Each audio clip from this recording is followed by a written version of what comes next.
Now, Sherlyn Anyango, we know her from, it was Club COVID, COVID. yeah. Club COVID that was hosted by, was it Extendella? Yeah. Yes. And basically, let me just give you the gist of the show. You would get on these lives because we couldn't go out, we couldn't go to the club. So you would get on the live and then you would twerk. There would be a twerk competition. Watu wengine wajimwagilia maziwa, watu wengine as it was very Yeah, it disgusting was the same. stuff. It was the same vibe as Quarantine Radio by Tory Lanez. Exactly. And even Shakila happened, she graduated from Club COVID by Extendella and then went and embarrassed us on International Live by Tory Lanez on Quarantine Radio. It As was a lot.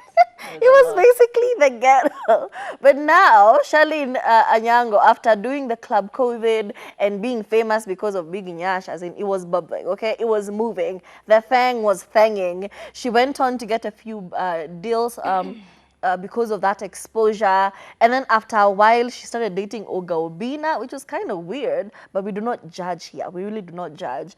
And then their relationship hit, as in as soon as it started, it ended. Kukakuwa na changamoto hivi hivi, and then she flew off and went to the USA.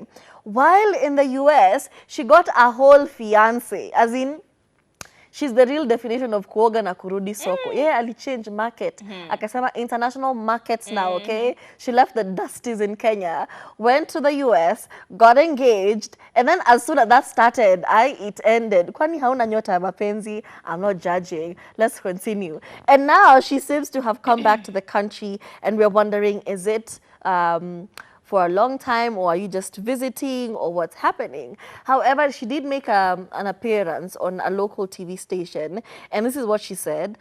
From the Club COVID, she did get a lot of opportunities, but I regret everything I put out there because it is very hard to clear up your image later. And that is absolutely true. The things you say on the internet, the things you do to entertain people and just to have fans, or just because it's peer pressure, trust me, it will come back. Are you not seeing Kim Kardashian suffering right now with her son accidentally, coming up upon her previous sex tapes? Have we not seen people whose children are being bullied in school because of things the parents did? As in, just be careful what you put out on the internet. And as an oversharer, I know it's hard, but resist. Resist the things you say and do on the internet. Yeah, I feel like it first of all, I don't know.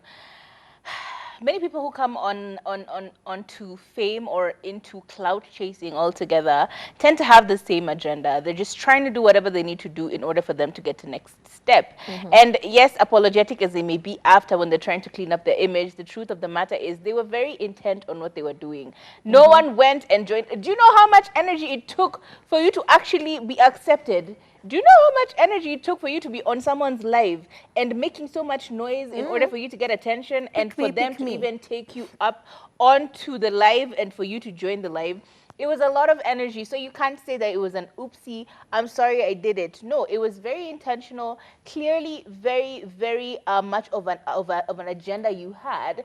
And obviously, for that reason, we can't feel so bad for it. Yes, you entertained everyone. Yes, we enjoyed it. I mean, it was a lot, because, like, what was that even? But thing you need to remember is simply because something is a trend doesn't mean that that is going to be the norm. Okay, guys, COVID came. We all thought we were going to stay indoors forever. We all thought masks were the new reality. Look at us now. Nobody even remembers what masks were. Sanitizing is a whole thing nobody cares about. And even more importantly, remember when you had to wash your hands, do you know how many times? I would like to know from you, how many times do you wash your hands now? After learning all those lessons for nearly 2 years. How many times do you wash your hands? How many times do you watch who you're talking to and how close you are with someone? We never do that. But because it was a trend at that time, you get so hopped up on the fact that this is the new reality, you forget things could change. And even if they didn't change, I mean, it still would have been such a weird way to live. Like, all you're doing is going on someone's internet to twerk.